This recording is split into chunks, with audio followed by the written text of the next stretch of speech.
સિનોરના Sadhli Karjan road ઉપર ઉતરાજ સાદલી વચ્ચે ST બસને અકસ્માત નડ્યો હતો.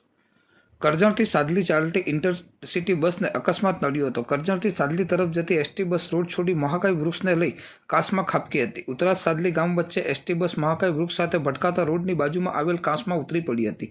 એસટી બસમાં અંદાજિત 50થી વધુ મુસાફરો સવાર હતા. એસટી બસના ચાલકે સ્ટીયરિંગ ઉપરથી કાબુ ગુમાવતા આ અકસ્માત સર્જાયો હોવાની પ્રાથમિક માહિતી અકસ્માત સ્થળેથી પ્રાપ્ત થઈ હતી.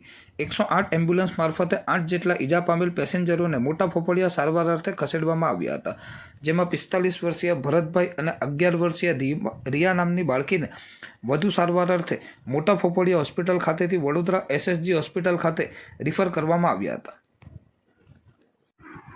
શું નામ છે આપનું? સાયદાબેન મકબૂલભાઈ. ક્યાં રહો છો? સાડલી. શું બનાવ બન્યો?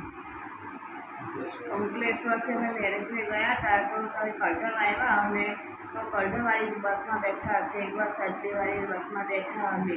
પછી બસની ઝાડ સાથે અમારે અથાડીવાળી બધા બહુ પેસેન્જર હતા. તે પેસેન્જરને પણ બધું ઘણું વાગ્યું હતું. બધા મજબૂત થઈ ગયા. મને બી બધું વાગ્યું. બધો શરીરમાં ધબકારો લાગ્યો અને ગાલમાં બધા આંખ સૂજી ગઈ છે મને.